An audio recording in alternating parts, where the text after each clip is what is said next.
Hey, Jeff here, your YouTube reviewer of New England brews, and welcome back to another review. Today, staying in the autumn season, even though we're into October these days, I'm going to be reviewing from the state of Vermont the Oktoberfest from Otter Creek. Otter Creek is out of Vermont, and this is a beer I've had before. It comes in at, according to Rate Beer, 4.8% ABV. So, Otter Creek label on the cap, and I'm going to pour it into my Otter Creek Oktoberfest glass. How appropriate, you might say. So, let's see how that does. First, let's set this down, because I only have two hands, and I need two hands to open it. Pop the top off. There we go. A good little smokiness emerging from the top. Short-lived, though. It's already gone. Now, let's pour it into the glass and see what kind of color and aroma and everything else that we get in this particular brew. You may have noticed I have different surroundings behind me. Instead of the barn boards, you may have noticed that the last few beer reviews, I have now moved to a new place. And so the background is not quite as colorful or as rustic as before, but it's a nice place. Now, I've poured it into the glass. You might be able to see it. We have a pretty good level of carbonation going on here. The head is approximately 1 finger. And the color, as you can see, is kind of an amber orange color.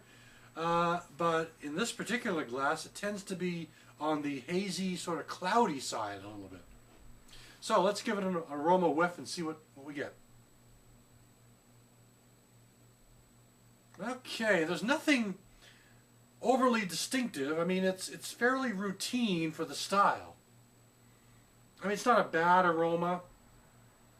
I get a bit of maltiness, but it's not overwhelming in any way. It is inviting enough, but it's just not a strong aroma of maltiness. Kind of a breadiness going on, bready, biscuity, something along those lines. A slight hint of some sort of vague, distant fruit. But really the malts tend to be what I get mostly on that. Let's give it a taste. Well, this beer is an easy beer to drink, I must say. It's rather medium to light in body. You can almost feel the carbonation on the back of your throat.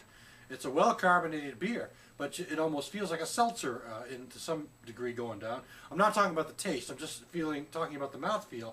Has this kind of seltzer, carbonated sort of feel to it. Taste-wise, though, again, a slight maltiness with sort of a bit of a hoppiness going on here, a dry hoppiness in the end. Not a wet hoppiness, more of a dry hoppiness.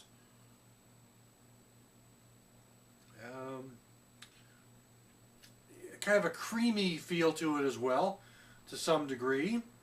But the hops and the malts are both there. You notice them, but neither one of them really overpowers the other. It's very well balanced in that regard.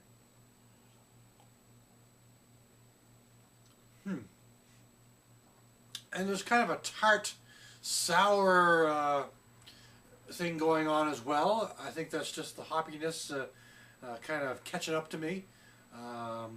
There's nothing that's really off-putting in any way, but it definitely has something that has this kind of tart and sour thing going on.